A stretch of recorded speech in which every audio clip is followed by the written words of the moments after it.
Hi, this is Amy Campbell with BOOktober, and I have some children's books for you today.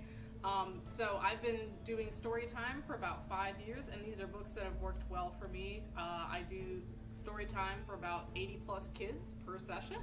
So these are books that are probably going to captivate your kids, and I'll also give you tips on reading them. So if you're not reading to your kid yet, please start doing that. It's a great way to spend time with them, and you get to talk with them about what they've learned both from the book and during their day. So the first one I have is Ananzi and the Moss-Covered Rock. And in this one, Ananzi comes across a strange moss-covered rock and boom! Falls down unconscious. And in this story, that line keeps repeating and repeating. And what I've noticed is kids love jump scares. Any book that has a sort of a jump scare where you can yell and shout and kind of pretend to surprise them, they really, really enjoy that. So this is one of those. Also, I love the fact that it's an African folk tale. So you can start to talk to them about, different countries, different cultures, and that's a good entry into those. So please check out some of our folk tales. They are in 398 in the Dewey Decimal System, as well as if you know a particular story, you can look it up that way. We of course have our classics, such as The Hungry Caterpillar by Eric Carle.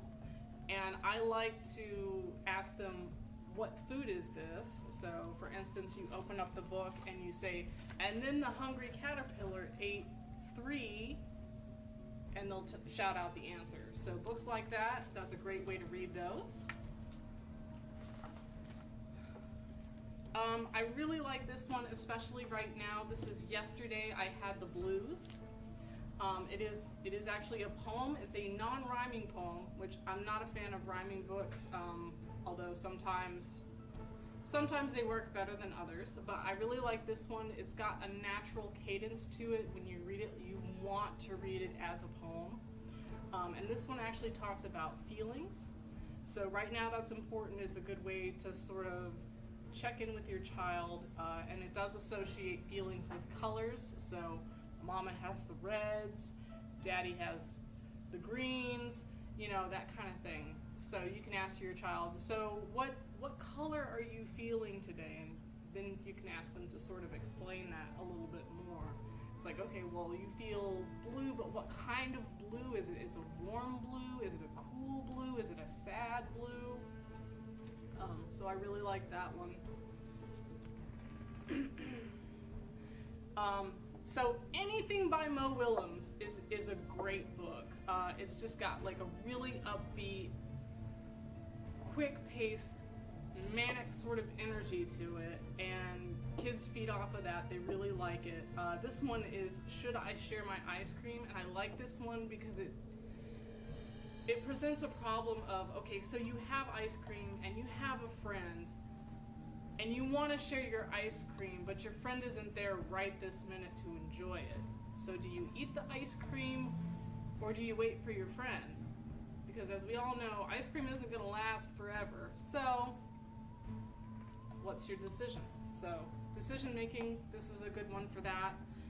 But any of the Mo Willems books are just really, really great reads.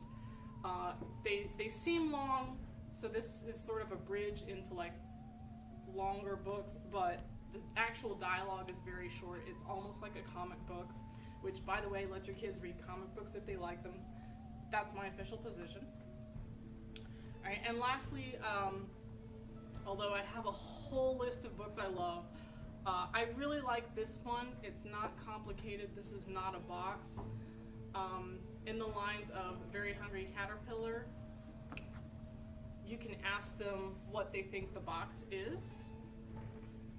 So it asks, why are you squirting the box? And then on the next page, and turning pages is a lot harder than it looks, folks. On the next page, I know you can't see that from over there, he's a fireman, so the kids will yell out, he's a fireman! Of course, this is when you're in a large group, but your kid will point to the book and say, ooh, oh, he's a fireman. So I like that, and then at the end, it also kind of leaves it open-ended about what they could make a box, which I really like. I like encouraging kids to use their imagination, and this is a good book for that. So please feel free to leave comments if you have books that you love sharing with your kids that you want to share with the rest of our community.